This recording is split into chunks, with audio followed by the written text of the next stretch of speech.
Buenas noches y sed bienvenidos pues, a un nuevo programa.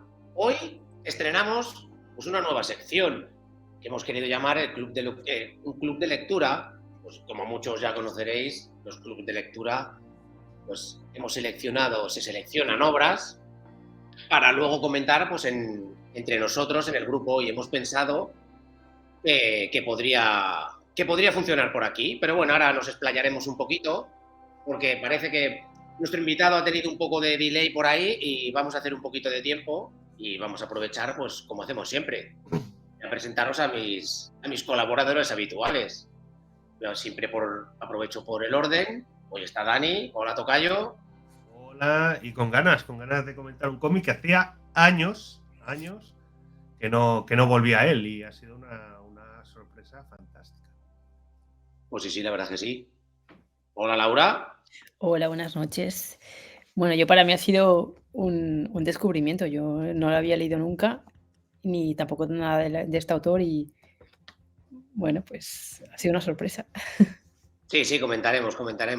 Bueno, sí. Ya podéis ver a nuestros espectadores que ya estéis por aquí. Que bueno, antes, perdón, primeramente, decir a mi compañera Ana, que el programa anterior se me olvidó y, claro, es una compañera del hospital, que no le dije nada. Hola, Ana, gracias por estar ahí. Y bueno, pues cuando seamos 500 y empieces a tener que saludar, va a ser espectacular. No, ya hola a los 500. Bueno, ya he puesto mi tocayo en el primer mensaje, que todo el que quiera participar con nosotros en este club de lectura, que ahora me explayaré un poquito más, pues que pinche el enlace para entrar aquí con nosotros en directo y vernos un poquito las caras y hablar esperemos que pronto, con el propio autor. ¿Por qué? Pues porque, aparte de esto del club, pues hoy teníamos la sorpresa, como estreno, el propio Miguel Anxo Prado iba a estar con nosotros y participar pues aquí con nuestro club. De momento tiene ciertos problemillas y no se puede conectar. Si veis que miro así un poco al costado, es que estoy mirando los mensajes para hablar con él. Y bueno, pues eso, os hago una introducción. Pues decidimos hacer este club de lectura porque, bueno, con Dani colaboramos, yo colaboro con él porque la verdad que él trabaja en la biblioteca de aquí de Caldas de Montbui, y decidimos hacer un club de lectura sobre cómics, porque de novelas pues ya hay, ¿no? de libros. Y bueno, funcionó, estuvimos ahí, y ahora que hemos montado todo esto, pues queremos involucrarnos nosotros, involucraros a vosotros y a vosotras para que participéis con nosotros. Y de qué mejor manera, pues que con esta pedazo de obra que hemos seleccionado, que bueno, yo iré presentándolo ahora que no está todavía Miguel Anxo con nosotros.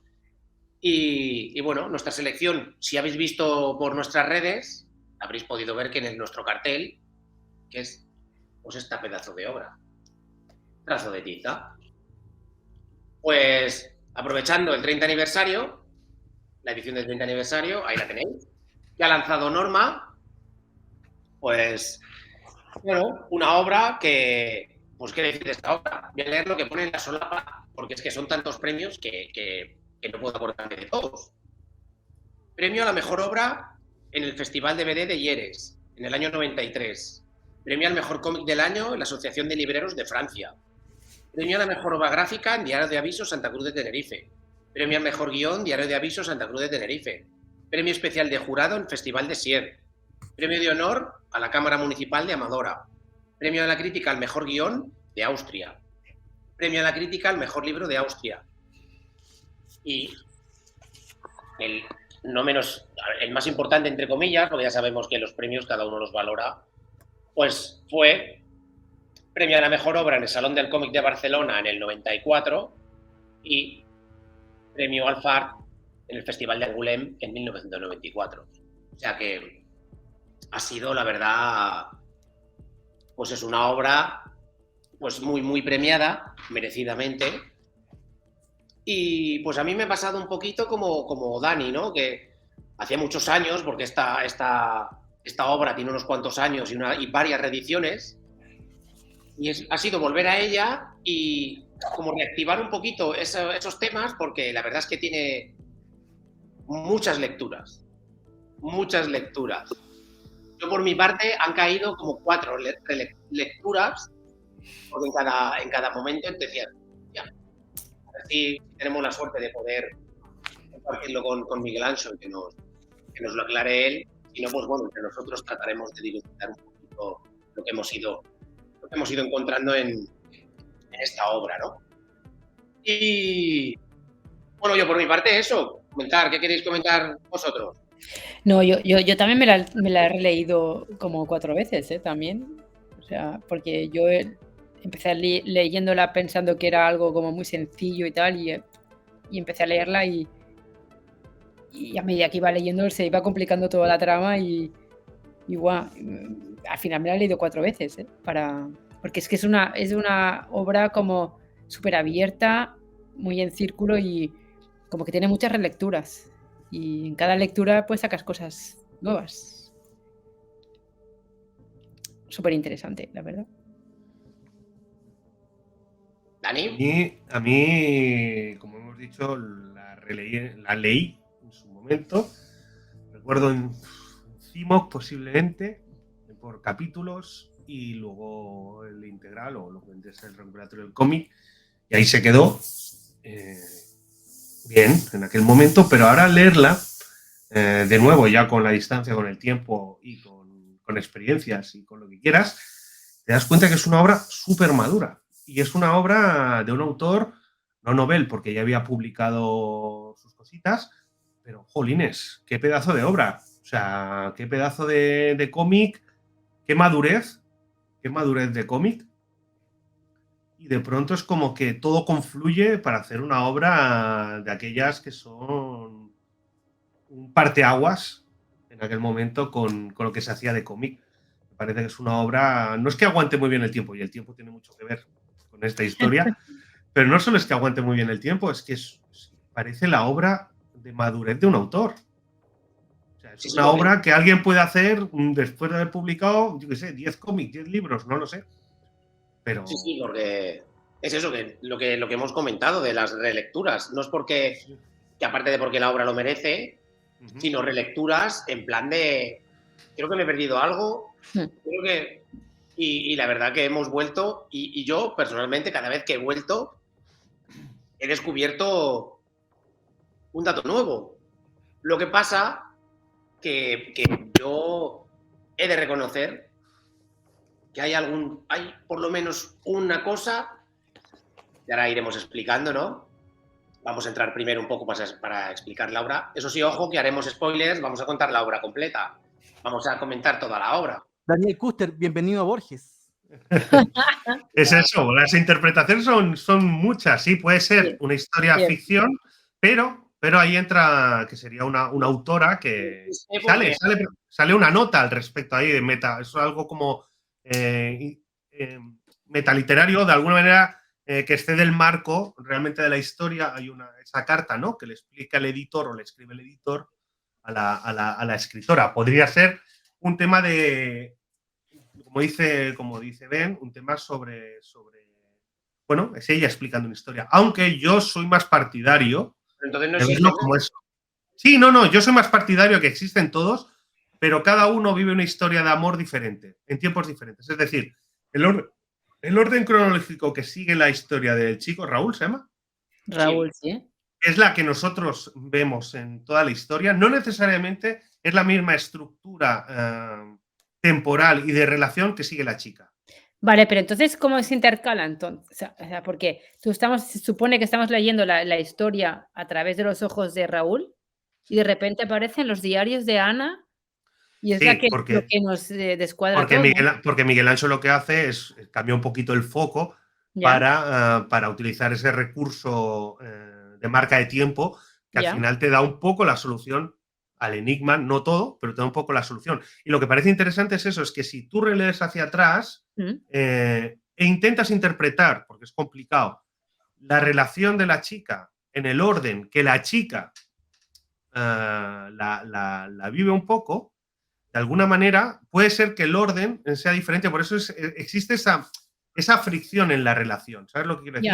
No es una relación orgánica. No, yo también lo pienso, la fricción. Hay una fricción entre ellos que es como no se entiende, porque como que cada uno va por su lado, después de habérmelo leído 4 veces el cómic, pienso que cada uno va por su... O sea, son tempos diferentes Es y que que yo no coinciden en realidad. Por eso creo están... que ahí está el tema. Yo creo que ahí está el Claro, tema. O o sea, sea, nosotros que cada uno interpretamos. vive su historia en un tempo muy diferente y por eso ella es arisca, ella tal, y luego de repente ella quiere y él no. O sea, los tempos no coinciden. Porque Por eso que cada podría ser, me da esa sensación, ¿eh? es que podría ser que ella, de alguna manera, lo que nosotros vemos como principio de la relación, ella lo ha vivido en un momento posterior Ya, a la relación de Raúl, pero para ella es anterior. sí. Entonces existe algún tipo de elemento ahí que está rechinando y que no permite ese flujo. Es como yo lo veo, me parece muy interesante, ¿no? Que sean dos historias de amor que no corren en paralelo, sino que y por eso genera esa fricción. Y por eso no se acaba de entender, son como muy contradictorias, porque yo creo que los tempos no se corresponden. Bueno, es que Son hay un como historias elemento, paralelas. es que hay un elemento al final que él vuelve a la isla. Sí, cierto, No vamos a explicar mucho más. ya. Han pasado 2 días, pero ella No, ha dijo que pasado se fue casi a hacer una una. semana, una No, semana no, casi. no, para ella, para él No, no. para ella no, porque ella le dice a Sara que casi ha pasado una semana No, pero cuando él ella le marcha, dice, sí, pero para él son 2 días. pero para ella es casi una semana. Por eso te digo que hay un factor allí del tiempo no fiable, por decirlo así, ¿vale? Ya. No estamos hablando de narrador no fiable, pero sí del tiempo no fiable que condiciona la historia. Y por eso me parece súper interesante ese recurso que le hace. Sí que es verdad que existe lo que dice Ben, pero podría ser a posteriori, cuando ella ya se ha ido de la isla, ha escrito el libro, pongamos el caso, y de alguna manera es como la historia que ella ha explicado, pero también podría ser lo que dice Ben. Es que, por eso digo, es un libro muy abierto a la incertidumbre. Súper Cada abierto uno. y súper a miles de interpretaciones a cada lector, ¿eh? O sea, yo creo que tiene muchas lecturas, muchas. Y yo creo que cada lectura que haces se abre un abanico más, o sea, una ventana Y más. eso es lo que le da bastante sentido a este cuento, me parece a mí, Sí. porque la búsqueda de una interpretación definitiva de un cuento agota absolutamente el libro. En cambio, si tenemos estas serias especulaciones de qué realmente ocurrió, qué hubiera podido pasar, le da mucha más relectura a esta misma historia. Que, como tú dices, Michelangelo lo hace muy bien. Tampoco digamos que es un recurso nuevo en literatura, pero sí es verdad que siempre llama la atención cuando se hace bien. Pero es lo que dices, o sea, es un cómic muy literario por las. Ah, mira, ahí tenemos a Miguel Ancho. Ya. Sí, lo muestro en transmisión. Ey. Hola. Hola, Buenas noches. muy buenas. ¿Qué tal? Bienvenido con nosotros. Bueno, a ver si aguanta bien la conexión. Bueno, pues lo primero y principal, agradecerle que esté usted aquí con nosotros, que se haya animado a colaborar y estrenando nuestra nueva sección, y que mejor que con esta pedazo de obra y con usted, con este pedazo de artista. La única condición es que dejes de tratarme de usted, que me pone nerviosillo. Entonces, Vale. vale. Es costumbre. Pues lo dicho, un honor y un placer tenerte por aquí. Y bueno, ya estamos enfrascados en una pelea por las fechas que escribe Ana en su diario. Sí. Pues eso, Dani ha aportado un poquito del hecho. Nosotros, Laura y yo, estamos, obviamente, no es un error de obra, pero nos cuesta llegar al porqué de ese 17, 21, 24. Sí, 14, 21, 22 y 17. Lo tengo anotado aquí.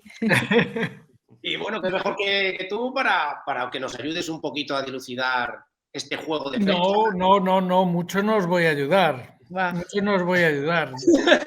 De hecho, yo creo que, a ver, es muy explícito. La clave está en esa cita inicial que relata Borges, en la que habla, pues eso, de esa cena que tiene con Bioy Casares, esa propuesta de crear un cuento, una novela en la que de manera intencionada los datos se le falseen de alguna forma al lector y que de esa, como resultado de esa manipulación,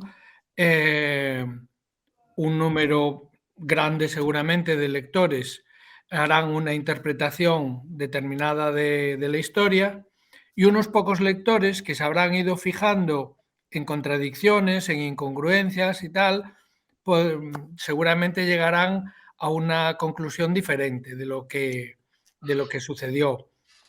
En el caso de Borges, los exégetas llevan años y años y años discutiendo y dilucidando si alguna de sus obras llegó finalmente a ser concebida de esa manera. Y hay quien dice que el cuento El jardín de los senderos que se bifurcan pues entraría bastante en ese plan que él había narrado.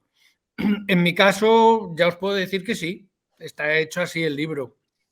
Entonces, lo que no puedo es traicionarlo y ahora aquí, digamos, desmembrar. En el fondo, lo que claves, usted... el diario de Ana es uno. Las fechas del diario de Ana, efectivamente, nos dan una cronología.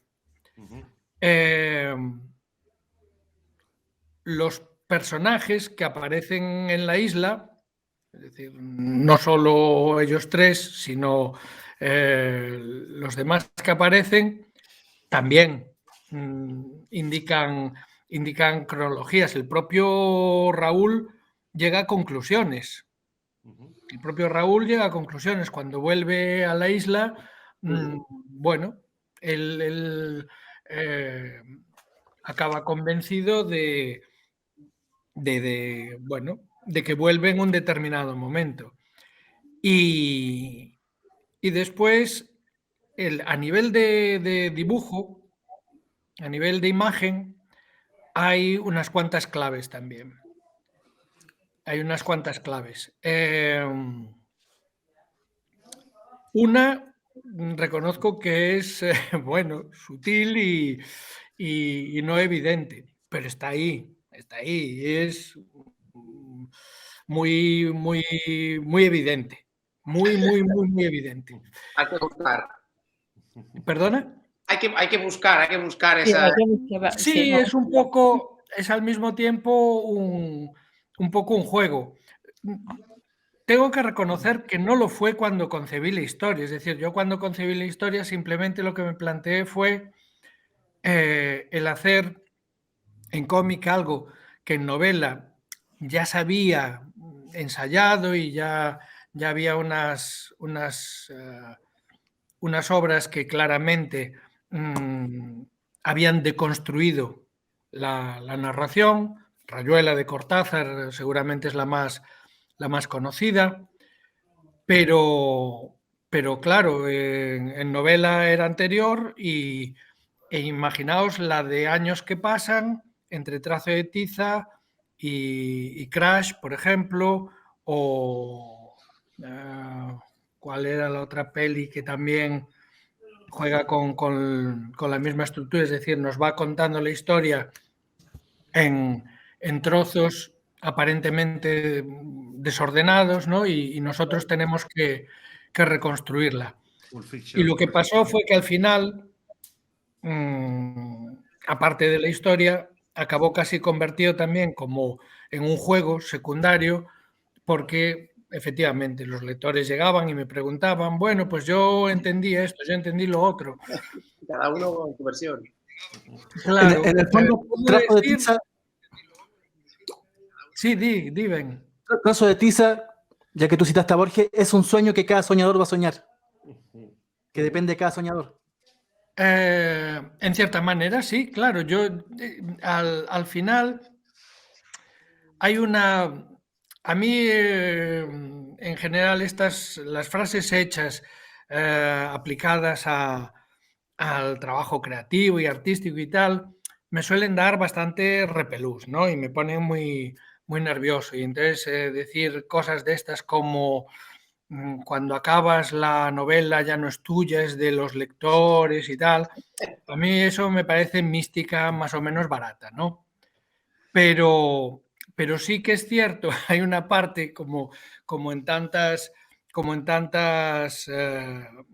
tópicos, hay una parte que es real, y es que en el momento en que tú editas el libro, ya no lo controlas, ya no eres el dueño de las interpretaciones. Y eso me ha sucedido en multitud de veces a lo largo de mi carrera. Muchas veces lo he contado. Hay una historia de Tangencias, la primera, que se titula Demorado crepúsculo de octubre, que yo la hice en clave irónica. Yo era para tomarme a chota y a guasa a las historias estas así muy, muy, muy místicas de amores complicados y de gente que tiene problemas para ser feliz, porque se inventa los... Y lo hacía con textos pues alambicados, rebuscados, así, con una poética muy, muy exagerada, y el 99% de los lectores se la tomaron en serio y me dijeron que era una historia preciosa y que qué bonita y que qué poética. Entonces, ahí te demuestra, no es tanto que no controles como que efectivamente, tú te crees que estás haciendo una obra irónica y la gente se la toma al pie de la letra y tiene todo el derecho, claro, para eso paga sus 20 euros para llevarse el libro a casa, ¿no? Entonces, efectivamente, cuando planteas más todavía una historia que está llena de equívocos, no te puedes ni sorprender ni quejar de que el lector no interprete exactamente como tú pensaste esa historia que le cuentas. A mí me han hecho interpretaciones, pero vamos, infinitamente más salvajes y fantásticas de las que yo hubiese podido imaginar, ¿no? Y recuerdo dos personas, curiosamente las dos en Francia, una mujer y otra un hombre que tenía como mínimo 80 años ya, que llegaron, es decir, que desentrañaron la absoluta totalidad de las claves de las que yo soy consciente que había puesto en el libro. Ella, de hecho, llegaba con un bolso de estos así enormes, tal, sacó de allí una libreta y mientras le estaba haciendo la dedicatoria me preguntó si podía hablarme. Le dije que sí, que por supuesto, que sin problemas. Y entonces empezó a repasar todas las notas que tenía y iba página por página y viñeta por viñeta. En tal viñeta que se ve no sé qué, no sé cuánto. Sí, efectivamente. En tal otra, cuando Ana dice, pues sí, efectivamente. ¡Buah! Las tenía todas, absolutamente todas. Me Pues dieron ganas de salir de allí y darle un abrazo intenso. Pero sí, sí, es decir, la interpretación al final va a depender también incluso de cómo gestiones tus empatías con los personajes. Cierto. Yo, por ejemplo, en el momento de escribirla y de hacerla, bueno, me movía en realidad entre Ana y Raúl porque era casi el conflicto que más había movido la historia, ¿no? Es decir, se genera pensando en contar esa historia de amor que no se llega a realizar entre esos dos personajes. Pero a lo largo del tiempo yo fui empatizando mucho más con Sara. ¿Ya? De tal manera que casi diría que yo ahora entiendo la historia también de una forma diferente a como la entendí incluso mientras la hacía. Porque el personaje de Sara para mí creció según yo iba también madurando y haciéndome mayor, y los otros dos dejaron de interesarme como me interesaban al principio, ¿no? Y su historia, pues, llegó a traerme un poco sin cuidado al final ya. Y en cambio la de Sara, pues he seguido dibujándola e imaginándome momentos de ese personaje porque me resultaba mucho más atractivo con el paso del tiempo. Y más o menos, ¿cuánto llevó a hacer trazo de tiza? ¿Cuánto tiempo? ¿En cuánto tiempo lo Mira, imaginaste? lo que fue la realización gráfica, el dibujo y la pintura, que en realidad, bueno, fue la primera obra en la que no dibujé, que pinté directamente sobre el original.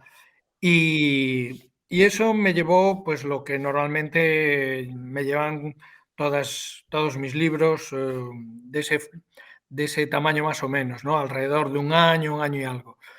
Pero la escritura del guión y la planificación fue con diferencia la hora que más tiempo me llevó. Seguramente en total habrán sido 2 años y medio, más o menos. Era la primera vez que trabajaba con una historia no lineal, deconstruida, todas las piezas tenían que encajar, todo tenía que ser coherente. Os podéis imaginar la cantidad de veces que repasé esas fechas, ver que efectivamente no había contradicciones, sí las había aparentes, pero no las había al nivel que yo pretendía. Y entonces fue mucho más lento de lo que después muchas otras obras. Ardalén, que de alguna manera también juega con distintas líneas temporales y que se cruzan y que se va para el pasado y avanza. A ese nivel no me llevó tanto tiempo porque, bueno, ya conocía la mecánica, ya sabía cuáles eran los puntos delicados que tenía que controlar en todo momento para que la historia no se perdiese. Pero en el caso de trazo de tiza, sí, 2 años y medio más o menos.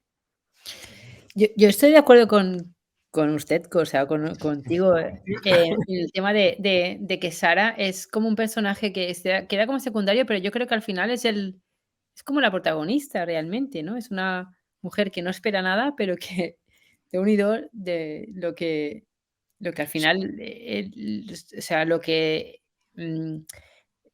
ella sufre en esa Sí, historia, ¿no? sí. Realmente, que es como un personaje más secundario, pero realmente yo creo que es de las protagonistas al final. A mí es la sensación que me ha dado después de leérmelo 4 veces Mm. el cómic, y que era como un personaje eso, secundario, y al final para mí, finalmente es casi como la protagonista, la mujer de la isla, la mujer que no espera nada, pero que la que sufre, pues esa, las maldiciones o el mal augurio de la isla en general, ¿no? Sí, yo por eso te digo que fui empatizando más con ella, precisamente porque cuando hice la obra, eh, de alguna manera yo me veía más o menos reflejado en los otros 2 personajes, en Raúl y en Ana, ¿no? Entonces, Ujú. bueno, pues por edad también, eh, por formación, la una es una mujer inculta, la otra, pues, escribe, lleva un diario, tiene ambiciones, literarias y poéticas. El otro también se las da de listo y le habla de Bioy Casares y de Borges y tal, y se ponen así todos los 2 muy intensos. Y yo era también intensito en aquella época y tenía también la misma tontería. Y poco a poco, según he ido viendo de qué va la vida, me fui dando cuenta de que el personaje cojonudo es Ana, perdón, es Sara. Sara, sí. Es Sara, es la que Sí. los otros andan a vueltas que si la isla es un límite entre lo posible y lo real y no sé qué, y el tiempo y tal, y ella simplemente lo asume esas maldiciones que dices y tal, y ya está, pues esto es lo que hay. Vivo aquí en este peñasco que es una mierda, donde no veo casi a nadie, donde estoy aquí con mi hijo, que es un tipo pues al límite de lo tal, y tiene una dignidad que no tienen los otros dos. Los otros dos son unos mierdas en el fondo. Sí. Yo un poco en lo que yo me he fijado más entre las protagonistas femeninas, o sea, sería eso. Una espera y la otra no espera nada. No, claro, la otra está de vuelta. No espera nada, o sea, ni de nada, de la vida. De nada, O sea, y nada, la otra espera pues todo. Sí, Yo creo que es esa ¿no? Yo creo que yo por eso también me he fijado mucho en Sara, por eso, porque es un personaje que no espera nada. O sea, con lo que le venga a la vida, pues ella, pues eso, se adapta y Sí. acepta, ¿no? Ahí sí que tendría que reconocerle esa parte, ya digo, un poco folclórica que decía antes, ¿no? Ujú. Pero lo tengo que reconocer. Es decir, yo no concebía a Sara inicialmente de esa manera. Es decir, no me imaginé que ese personaje al final acabase teniendo el valor que tuvo y que tiene para mí, ¿no? Y por eso, porque yo he cambiado a lo largo de esos años y me alucina incluso cuando lo pienso, digo, hostia, ¿y yo cómo escribí esta tía, no?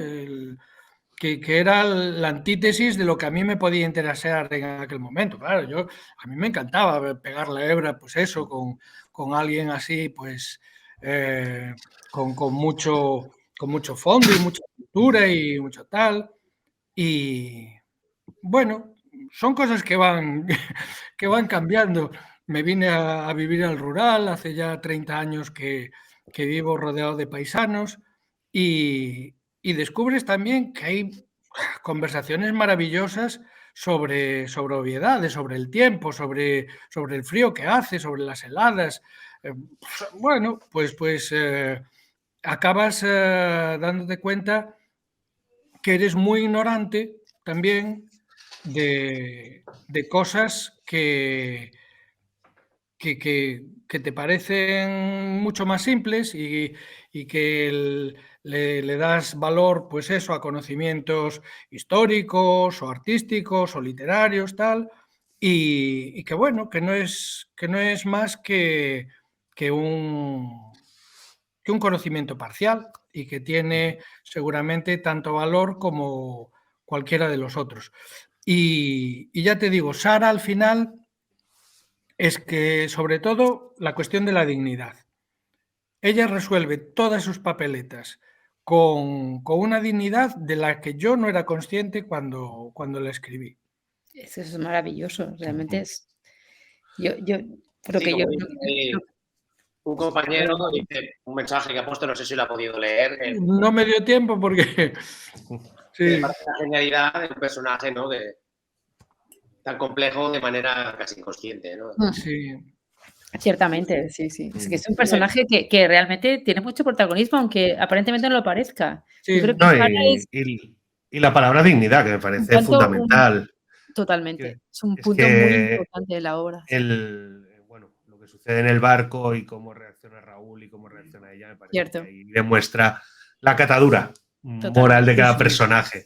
Y yo hablando de eso, a mí me recordó al principio a una peli de Romer, porque los veía hablando todo el rato, hablando de así como cultos, paseando, y digo, este trazo de tiza lo coge Romer y te hace su primera peli fantástica, porque de género así un poco me pareció fantástico. Y darle importancia al tema de los diálogos, que es una de esas cosas que a priori en el cómic no está tan contemplado actualmente, pero joder, el peso del diálogo en el trazo de tiza es fantástico, cómo interaccionan, cómo hablan, cómo de alguna manera quieren aparentar más de lo que son, menos de lo que son, lo que esconden, lo que dicen. Me parece fantástico el uso del diálogo en el trazo de tiza. Bueno, para mí, efectivamente, yo creo que acabó siendo un poco, pues bueno, seña distintiva, ¿no? de mi obra en general, pero durante muchísimos años fue casi una maldición. Es decir, Tutén, que fue el primer editor con el que yo edité la Enciclopedia Délfica, Estratos y las Crónicas Incongruentes.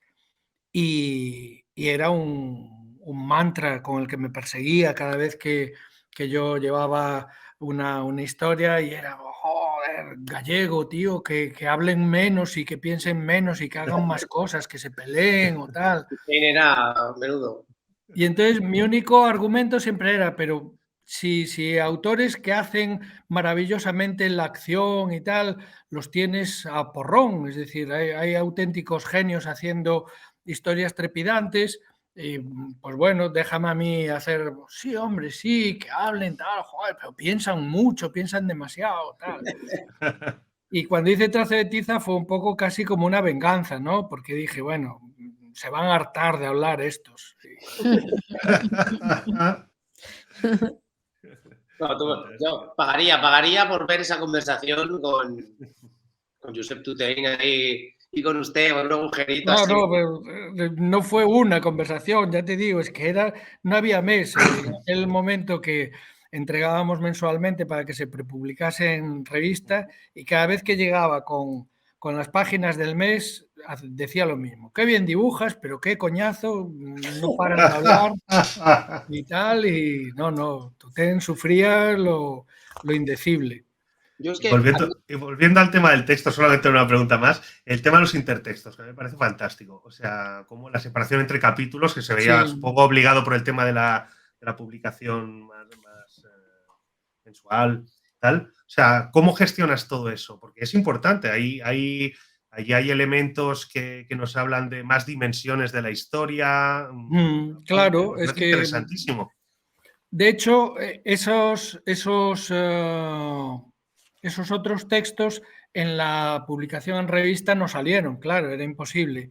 Con lo cual, sí que yo entendí cuando se acabó la prepublicación que había muchos lectores que se sentían todavía más perdidos de lo que era mi intención, ¿no? Mi intención era un poco desorientar, pero no hasta ese punto.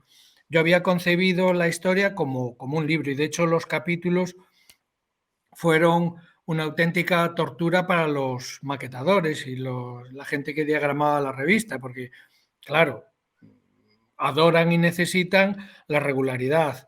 ¿De cuántas páginas al mes van a ser? Voy a hacer 6 páginas al mes, vale, pues 6 páginas al mes.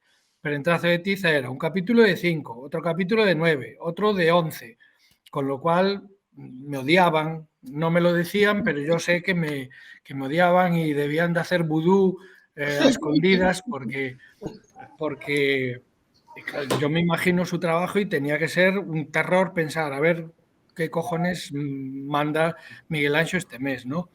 Pero era así, es decir, yo desde el primer momento, eso sí que no le engañé a Rafa Martínez o a la gente de Casterman, ¿no? Cuando empecé el libro, les dije, yo lo que estoy haciendo es una novela. Sé que no voy a poder llegar a 200 páginas porque en aquel momento los formatos no lo permitían, pero la estructura es de una novela y los capítulos tendrán la extensión que necesiten, y ni una página más ni una menos, ni para hacer cuadrar el cuadernillo de 8 páginas, ni nada. Es decir, y contará lo que tiene que contar. Cuando les dije que además llevaba esos textos, pues claro, se tiraban de los pelos, ¿no? Pero ¿cómo? Páginas de texto en el medio, tal. ¿Y qué es? Pues nada, una carta de un editor, joder, pero ¿qué tiene que ver con la historia? Bueno, pues nada. Pero yo creo que son fundamentales, es decir, sí. son una parte importante. Yo, por ejemplo, la respuesta que le da el editor Brines a esa tal Ana, por un lado, nos la retrata ella fuera del ámbito de la isla en la que la hemos conocido. Entonces nos da una idea de con qué tipo de gente se codea ella, se trata, él mismo le comenta que, bueno, que sabía que era una mujer con buen gusto para la lectura, pero que no se imaginaba que también le interesase la escritura, tal, y le da unas claves para la historia que podría funcionar, que no dejaban de ser algunas de las claves que me daban a mí los editores y que me decían lo mismo que Ana. Por eso yo también me identificaba con Ana, porque como yo iba de muy culto y de muy refinado, pues me daban también esas claves. No, métele más sexo, métele tal. Y yo creo que eso ayuda. De hecho, por eso también fue creciendo en mí el interés por el personaje de Sara, porque Sara está a pecho descubierto, es decir, no tiene metahistoria, no tiene nada en paralelo.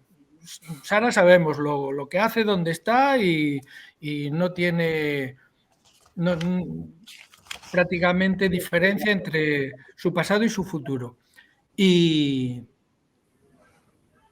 las frases de Sara al final, a mí con el tiempo, son las que realmente he interiorizado, ¿no? Cuando ella al final le dice al hijo, por primera vez siento que nos quedamos solos. Hostia. Tú dices que parte de ti es mucho de Annie y Raúl, y ya que estamos mencionando el personaje, ¿alguna vez, después de muchos años, o en todos estos años que han pasado, conociste a una Sara real? ¿Conociste a la real Sara? Sí, he conocido, no que encajase perfectamente en el papel, ¿no? Digamos, pero sí que he intuido ese tipo de personalidades. Bueno, seguramente, claro, no con todos los elementos de la vida de esa mujer, ¿no? Pero sí que... Y me he ido sintiendo más atraído por personalidades así que por las de Ana o Raúl, que inicialmente, pues ya digo, podían ser más próximas a mi propia forma de ser y de moverme, ¿no? Durante mucho tiempo. Pero sí, yo he ido valorando cada vez más la desmitificación de las cosas. Es decir, y cada vez me parece más valiente y más sano precisamente el despojar la vida. Es que ahí me pongo filosófico y tengo miedo de a estas horas de la noche caer ya en el Claudio Coello, ¿no? Pero perdón, Claudio no, Claudio era el pintor, Paulo Coelho. Pero yo creo que para eso está la ficción. En la ficción puede ser, puede tener mística, puede tener... puede deformar la realidad para manipularla y adaptarla a la narración que queremos hacer. Pero yo en general en la vida cada vez soy más fan de los reportajes de estos de naturaleza de la 2, de las 4 de la tarde.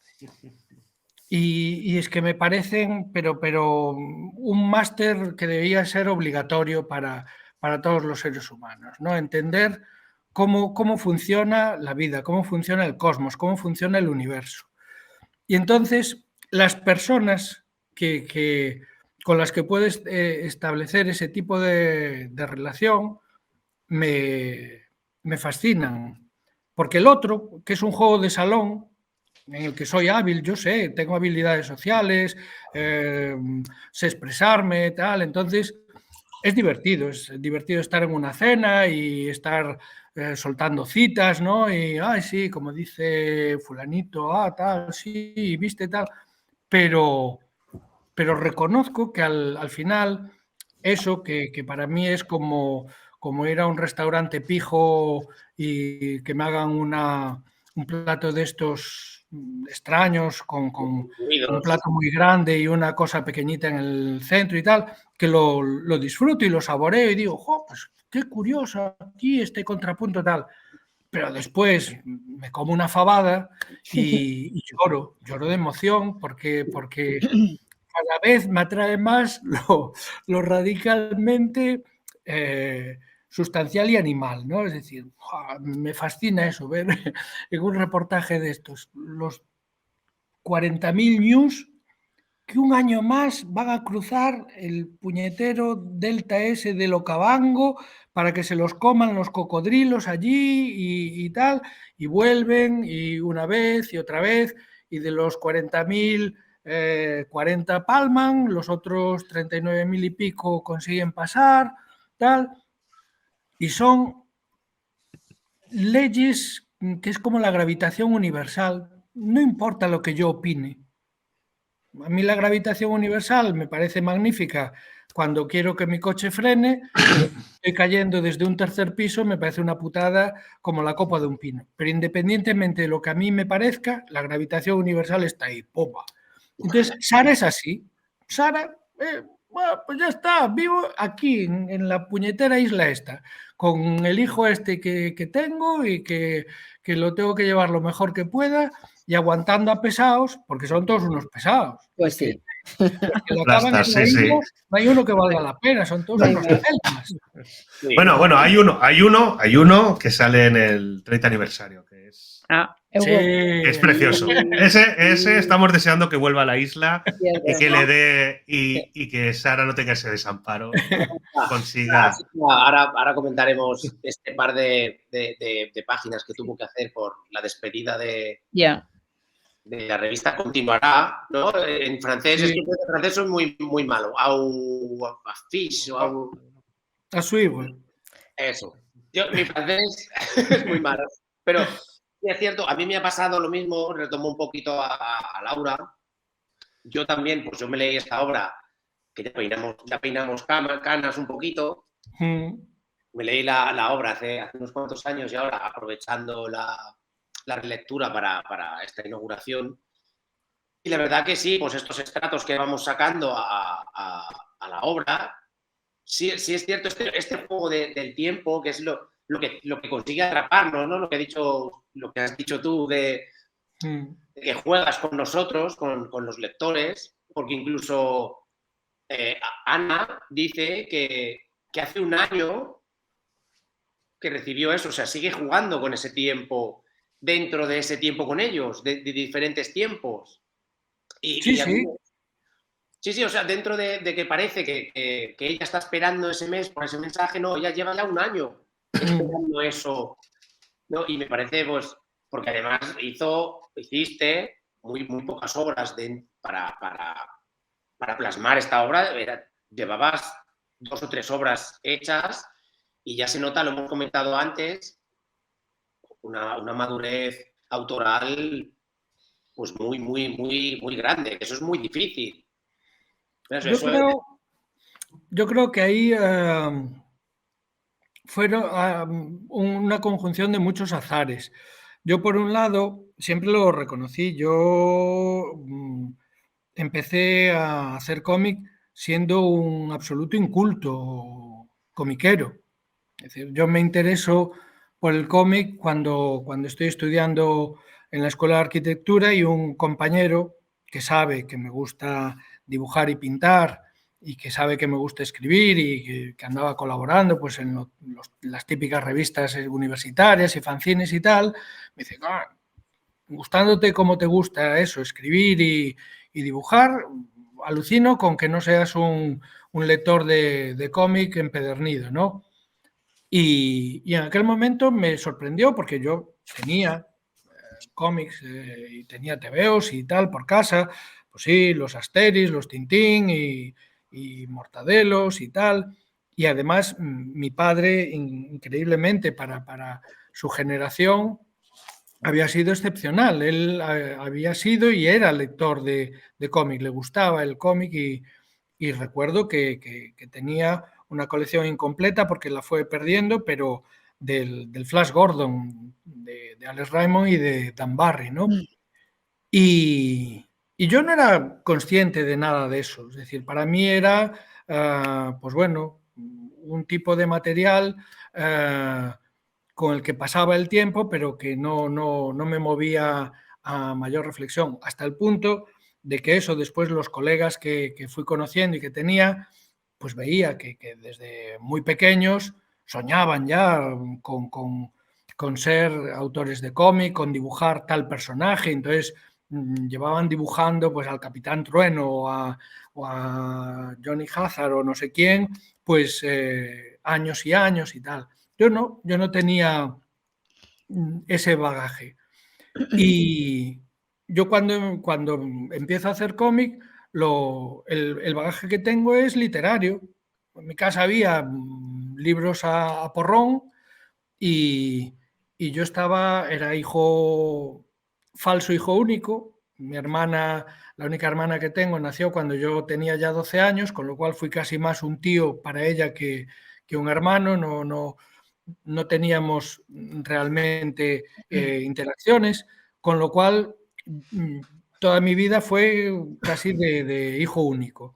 Y entonces para mí la lectura, el dibujo por un lado y la lectura por otro, eran dos refugios, pero constantes.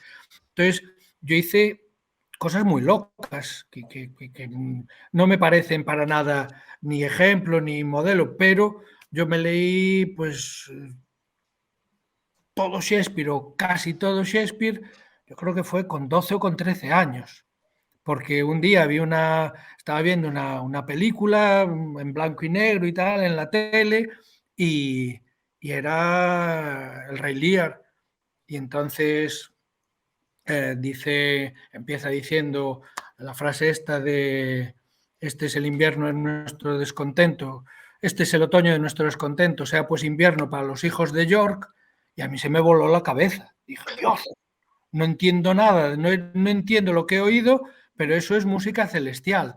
Y le pregunté a mi padre, le dije, ¿qué es eso? Y me dijo, es Shakespeare, es el Rey Lear. ¿Y lo tenemos? Sí, tenemos todo Shakespeare. Pues dime, ¿dónde está? Ahí, en la biblioteca, tal. Y me leí todo Shakespeare de cabo a rabo. Y Lovecraft, pues lo debí leer también, con 13, 14 años. Entonces, cuando me pongo a escribir, pues trazo de tiza que, no sé, debería tener cerca de los 30, 20 y pico, 20, 25, 26, no sé. Tenía mucho bagaje literario.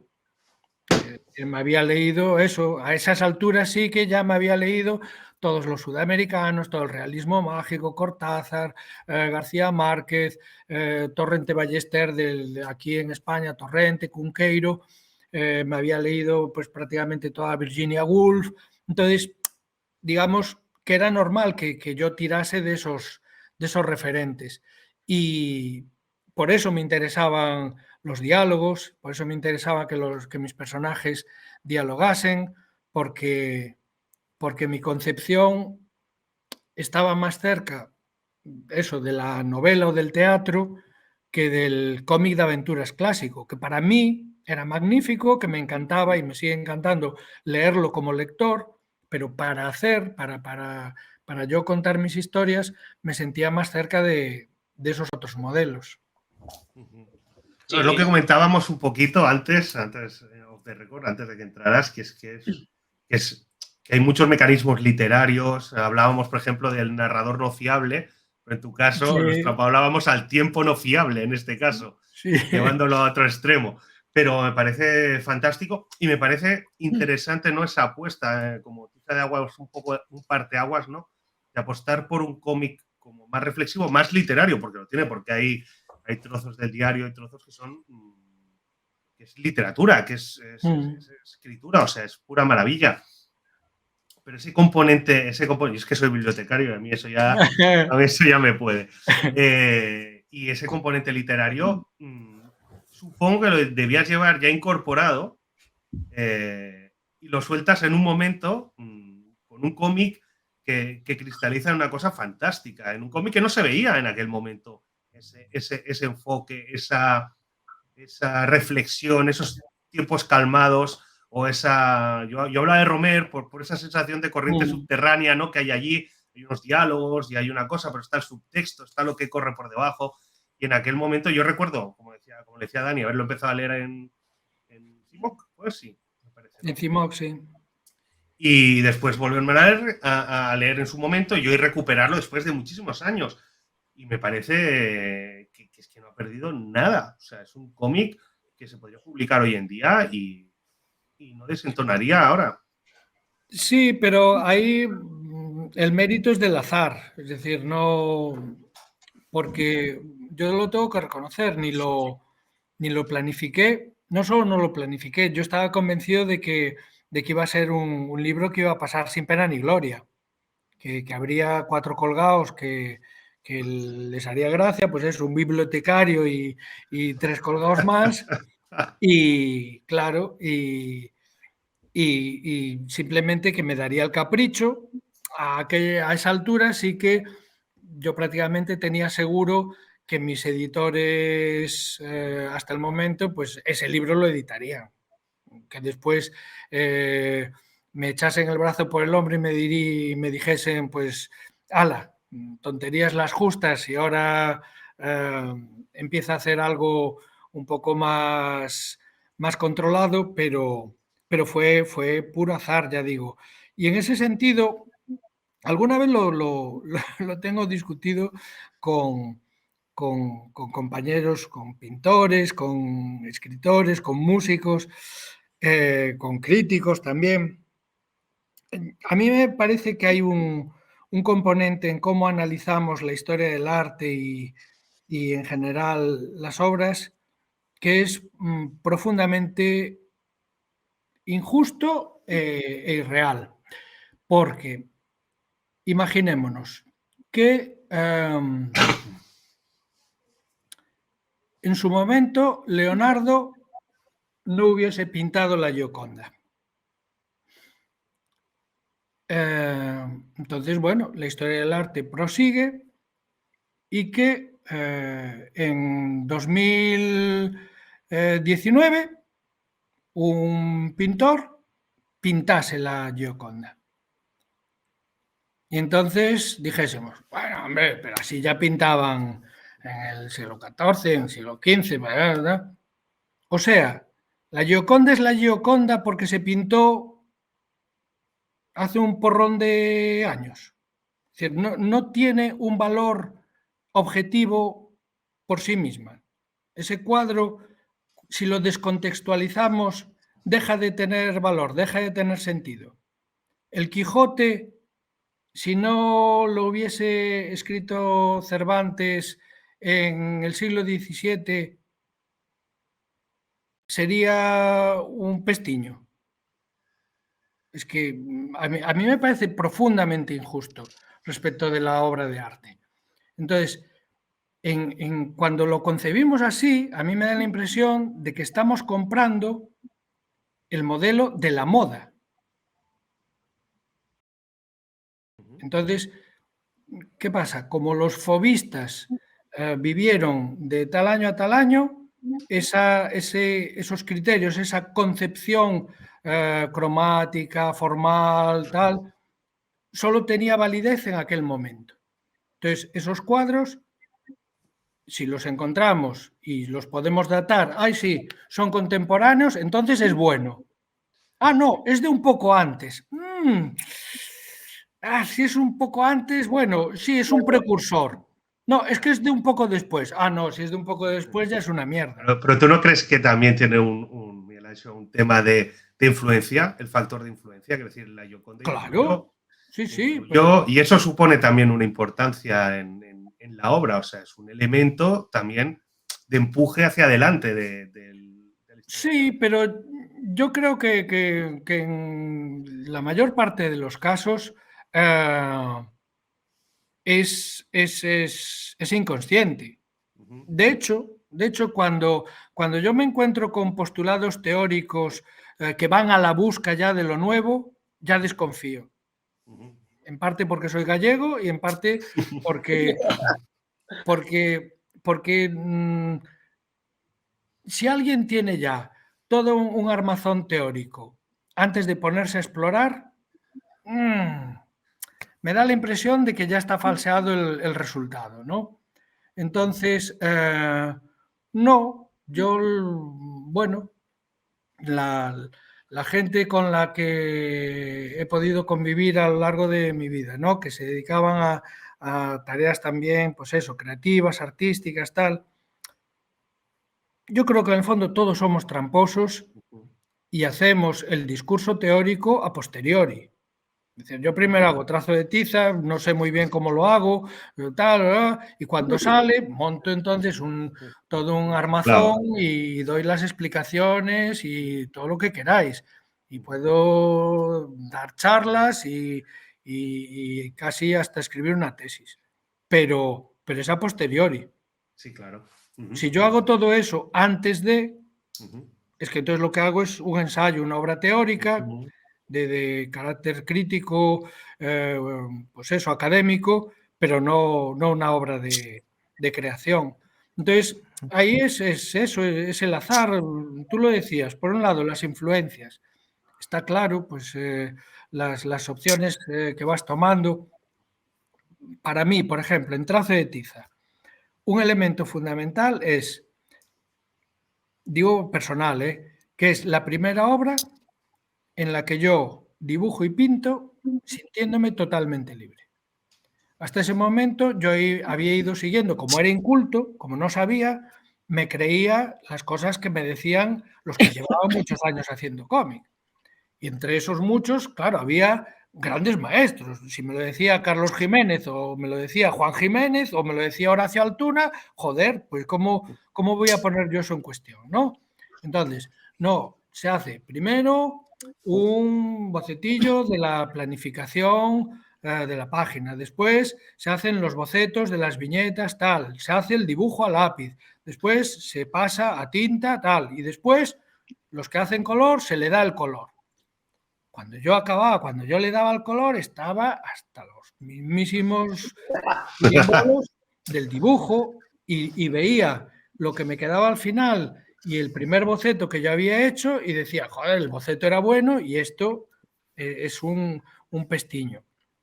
Entonces, yo durante un porrón de años me sentía, pues eso, muy limitado, no acababa de encontrarme a gusto. Y el detonante es un puro azar, es eso, llego a Francia, llego a Angoulême, una de las primeras sesiones de firmas que me toca, yo me siento allí, tengo 6 personas delante, una cosa así, y veo que para el puesto de al lado, la mesa de al lado, en los humanoides, había una cola pues como de 2.000 personas, allí estaba medio Angoulême en aquella cola. Entonces, bueno, yo empecé con los míos porque el otro autor se retrasaba un pelín y cuando veo que llega y se ponen todos excitados, los que estaban esperando, y se sienta y me saluda y digo, hostia, Moebius. Y entonces, una de mis primeras sesiones de firmas, bueno, la primera seguramente en Angoulême, es con Moebius al lado. Madre mía. Yo veo cómo dibuja Moebius. Y veo que el tipo le pone en el libro y dice, ¿qué quieres? Pues un mayor fatal. Y Moebius ni lápiz ni leches, cogía y de una el mayor fatal. ¿Y tú qué quieres? Pues yo el pterodáctilo ese de Arzac y Arzac encima y vale. Entonces, bueno, los pobres 6 que tenía yo se comieron allí las 2 horas de firmas porque yo no hacía nada, yo estaba mirando todo el tiempo para ver. Pero gracias a eso me lo planteé y dije, coño, a ver si va a ser esa la clave para que yo pueda salir de este agujero. Entonces me planteo, trazo de tiza no está bocetado, trazo de tiza ni está dibujado. Yo cojo el pincel, lo mojo en una mezcla de sepia y de azul de Prusia, que da un casi negro, y con eso hago una línea a pincel. A pincel. Sí, sí. Yo quería saber tu técnica de dibujo realmente, porque tengo mucha curiosidad. Trazo de tiza es todo pincel. Toma. Acrílico a pincel. Y no utilizas pastel ni nada, es acrílico. No, es la textura de Ostras. trabajar el acrílico más empastado o más... o Pues más la sensación final es de pastel, o sea, Lo he comentado. Yo Seco, creo que sí, ahí- parece una técnica seca, sí. sí, Sí, pero yo ciertamente. creo O sea, que ahí yo que dibujaba influyó- mucho pastel, o sea, de hecho, yo decía, esto es pastel fijo.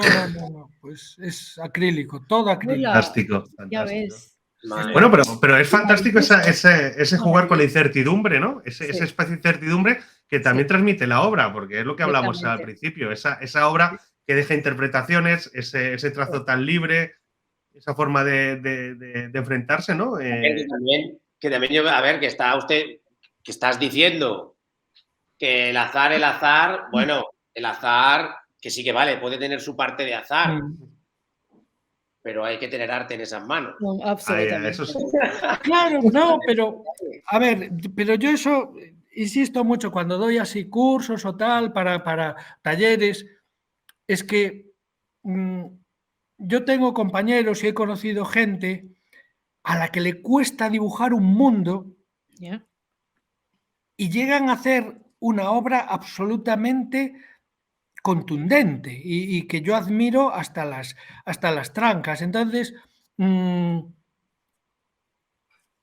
yo creo que ese es un factor que cada uno tiene que medir para saber por qué caminos le interesa transitar y por qué caminos lo puede hacer dignamente.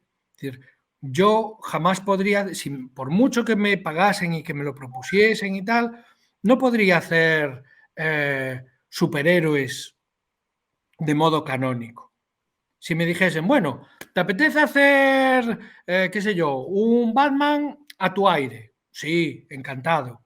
Pero si me dicen, no, tiene que ser un Spider-Man saltando con todas estas coreografías y tal, y no sé qué, y perspectivas, no es mi camino. No porque lo desprecie, sino porque yo no consigo brillar en esas circunstancias.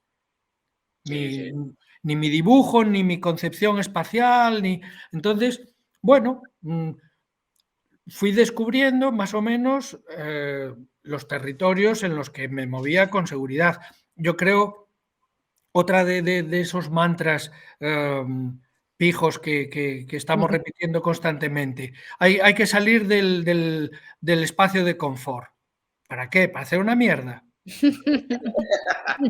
Hay gente que se ha pasado toda su vida haciendo lo mismo en su espacio de confort y nos ha dejado una obra absolutamente colosal. Sí. Hugo Pratt no se salió de su espacio de confort ni un solo día de su vida. Y bendito que no se haya salido. Es que Ciertamente. no lo necesitaba para nada. Entonces, eso que te autoimpongas, no, esto lo haces muy bien, ahora tienes que hacer otra cosa. Pues, si tienes interés, si tienes necesidad, por supuesto que perfecto. Pero convertirlo esto en una especie de leitmotiv y de justificación de la creatividad, no. Vermeer pintó sus 31 cuadros con la misma técnica del primero al último. Los tiene mejores, los tiene un poco menos tal, pero son todos de top. Entonces, pues yo desde luego, en ese sentido, creo que la clave está en eso, en encontrar cuáles son las herramientas con las que tú trabajas confortablemente, ¿no? Y en mi caso fue eso, ir descubriendo que no podía planificar tanto el dibujo porque se me moría, que tenía que recurrir al color. El color, yo cuando llego al cómic, el concepto de color es el de coloreado. La gente coloreaba. Ya. Y somos la primera generación que pintamos, somos Matotti, Lustal y yo. Joder. No, me refiero, no es que no estoy haciendo, quiero decir, es pura cronología, ¿no? Es decir, somos las personas que eso, a principios de los 90, decimos, bueno, pues se coloreará con acuarelitas y tal, pero yo lo voy a hacer de esta manera, pues Matotti con ceras, con tal, yo con acrílicos. y incorporamos el color no únicamente como una manera de hacer más bonito o más atractivo el dibujo, la historia, sino porque tiene un valor narrativo también. Es decir, Bueno, es que yo, Una herramienta más. perdona que te corte, pero realmente No. en esta obra el color es brutal. O sea, los verdes, los azules, esos contrastes entre el mar, Y la consistencia entre viñetas, cuidado. Que tú puedes pintar una, pero tienes que mantener una consistencia de color y de todo. Es maravilloso, o sea. Que no es Y fácil, yo estaba pensando que realmente estabas utilizando la técnica del pastel y es acrílico, o sea, es brutal. Sí, entramos, pues vamos a... Que no le queremos robar mucho más tiempo, maestro. Perdón, sí, ya está. Las dos, bueno, no son 2 páginas, porque la primera, la obra de despedida de la revista, sí. Son 2. Sí. 2 páginas, que es la historia del islote y el supuesto faro que entran por allí, ¿no? Y las mostramos. Bueno, es un epílogo curioso. Ya. Y entramos en también que le pidieron. Yo creo que lo que estamos hablando, si le pidieron hacer esto, Miguel Ángel, es por algo. Sí, a ver, en estos 2 casos, el primero para mí fue un premio. Quiero decir, volvemos a lo del azar. He tenido mucha suerte. He recibido muchos premios, mis libros prácticamente todos han recibido... Lo siento, pero no estoy de acuerdo. Suerte no. Sí, tú cambias las 8 personas que forman un jurado y seguramente cambia el premio. Entonces, bueno, he tenido suerte. Yo siempre he dicho que en realidad, en la mayoría de los casos, el premio está en estar sobre la mesa de los finalistas. Entonces, de esos 5 libros, de esos 6 libros, de esos 8 libros, cualquiera que ha llegado hasta ahí puede ser un digno premiado, ¿no? Entonces, bueno, ahí ya estaba el asunto. Y en ese sentido, me encanta que me den premios y me encanta que escoja un libro mío como el mejor del año, lo que sea, ¿no? Pero, al mismo tiempo, también recuerdo siempre la figura del personaje ese de las pelis de romanos, que igual alguna vez lo habéis visto, que va detrás del general que entra triunfante en Roma, que le va sosteniendo la corona de laurel sobre la cabeza y al mismo tiempo le va diciendo, recuerda que eres humano, recuerda, para que no se le suba la cabeza, ¿no? Entonces, yo lo de los premios siempre intenté también, bueno, desmitificarlo mucho. Genial, es un premio, pero al mismo tiempo, por propia convicción, quiero pensar, bueno, mi libro, si yo se lo di al editor convencido de que era lo mejor que podía hacer y tal, es bueno o no lo es, independientemente de que reciba el premio o no lo reciba. Y de hecho, pues seguro que todos podemos hacer listas larguísimas de libros, de películas que no han recibido premios y que nos parecen absolutamente estupendas, ¿no? Entonces, pero sí que hay determinados momentos en mi carrera que los he sentido como auténticos premios. Uno fue, por ejemplo, cuando se supo que cerraba la revista Asuibre, se decidió entre toda la redacción de la revista, es decir, la gente que llevaba haciendo la revista tropecientos años, dijeron, bueno, vamos a hacer un último número, entonces vamos a pedirle a los autores que han realizado las obras que para nosotros representan la esencia de la revista, es decir, lo que ha sido el corpus duro, ¿no? de Asuibre, que hagan unas últimas páginas especiales. Yo supe que eso se ponía en marcha y lo último que pensé es que fuese estar Trazo de Tiza entre las escogidas, ¿no? Entonces, que la gente que hacía la revista, teniendo todo lo que tenían allí, es decir, es que por Asuibre en aquellos años pasó la flor y la nata. y que escogieran Trazo de Tiza para mí fue pero un auténtico subidón. Y ya veis, ese epílogo, si yo hubiese sido más maduro cuando hice Trazo de Tiza, ese epílogo tendría que estar en el libro original. Tendría que romper finalmente del todo la historia, quitársela a Ana y a Raúl, olvidarnos de ellos y ver la isla desde el punto de vista de la cruda realidad, de ese reportaje del África que os decía. No. Hemos visto aquí eso, una peli, pero en realidad esto es una mierda de islote en mitad del océano, con todo ya abandonado y destartalado, y se están planteando si hacer aquí una estación de seguimiento y de meteorología. Entonces, cuando lo hice, tuve esa sensación de decir, joder, soy mayor. Es decir, cuando hice Trazo de Tiza no me di cuenta de que necesitaba estas 2 páginas más. La otra, la de Hugo, pues es eso, es una pirueta, es un juego. Pero en aquel momento...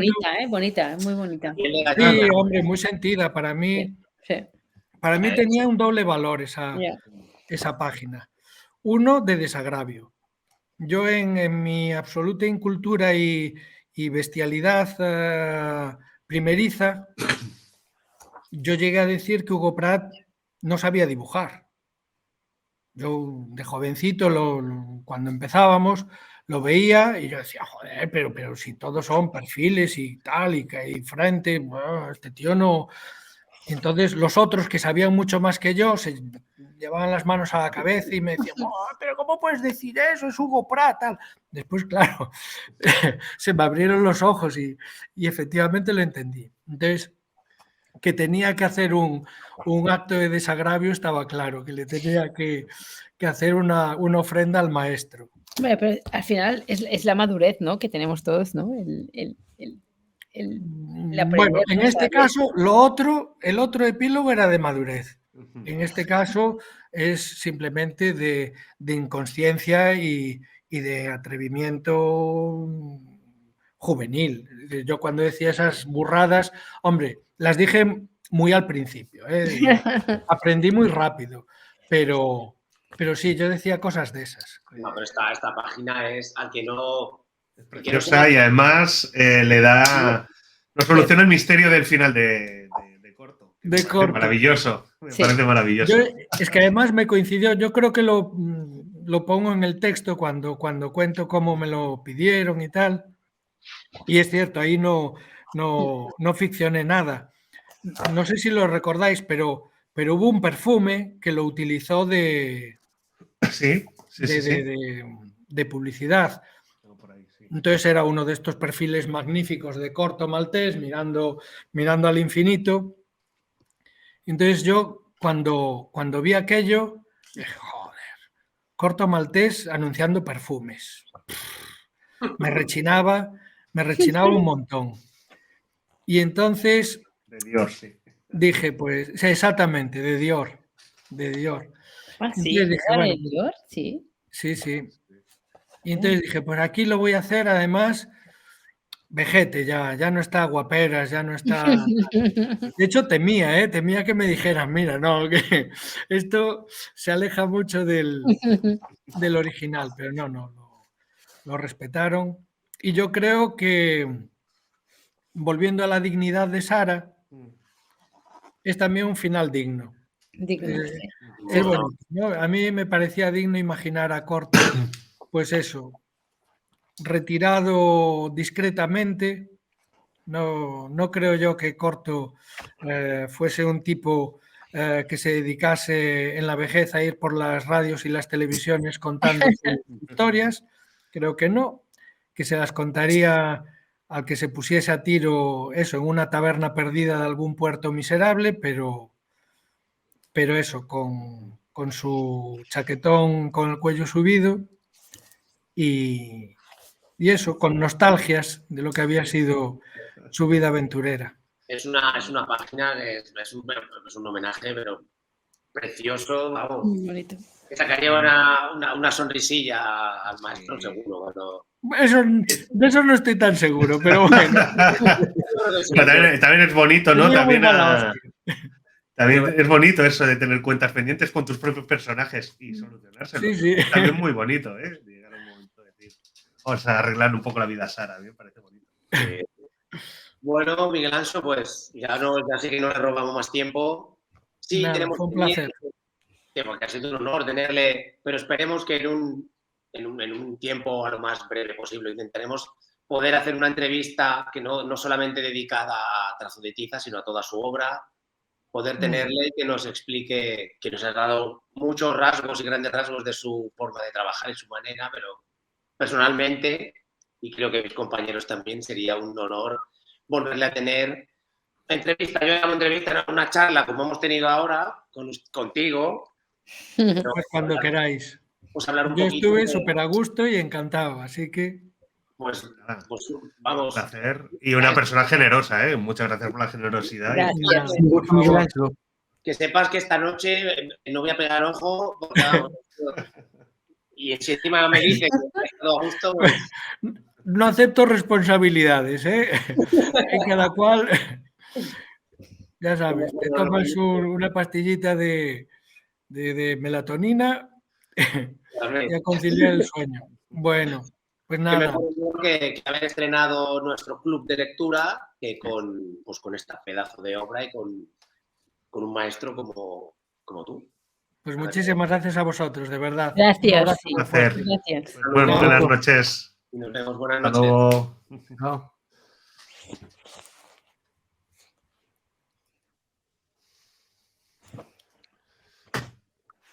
Estamos en live, todavía. Tendrás que despedirte, Dani. Tendrás que despedirte de nosotros, tú también. Estamos en directo. Todavía. Estamos en directo, digo yo. Sí, lo sé. Es que vale. estoy un poco nubilado con haber tenido, madre mía, Ha sido una gozada. Ha sido una gozada y muy es sí. una persona fantástica. O sea, me ha parecido alucinante. ¿no? Que siempre tendemos a idolatrar a estos ídolos, o mejor dicho, tenerlos en un pedestal como se merecen, obviamente, pero que ya habrán visto nuestros espectadores y espectadoras que porque es un autor enorme, pero como persona pues nos ha demostrado que es muchísimo más grande. Y pues eso, esperemos que os haya gustado. Nos ha dado una lección de varias cosas. Nos ha dado oro puro. Y eso, pues lo que he dicho, como persona, pues lo habéis comprobado, ¿no? Y nada, despedirme de mis compañeros. Ben, ya has visto que hemos hablado un poco de Borges. Pero poquito, porque yo tenía una anotación aquí, de Borges, pero no la hemos hecho. Y agradeceros como siempre que hayáis estado aquí. A pesar de las dificultades técnicas. Sí. Un poquillo, pero al final ha entrado el maestro. Ha acabado súper bien. Y nada, pues a nuestros espectadores y espectadoras, gracias por estar ahí. Que esperemos a la siguiente club de lectura, que ya os iremos informando de futuros programas, porque aquí seguiremos al pie del cañón. Esperemos tener más invitados, más sorpresas. Calvin y Hobbes para el club de lectura y consigue entrevistar a Bill Watterson y lo petamos. Bueno, ya sabéis que yo Dani, yo estoy contigo, lo sabes, Hay veces que lo que me propongo no lo consigo, pero hay veces que lo que me propongo lo consigo. No, y aquí tenemos el ejemplo. Ahí te doy toda la razón. Que Miguel Anso Prado pues, nos ha acompañado en este pedazo de programa. Está muy chulo. Nada, despedirme de todos vosotros, de todas vosotras. Esperaros hasta la próxima y lo que digo siempre, sobre todo, en muchos tebeos. Adiós.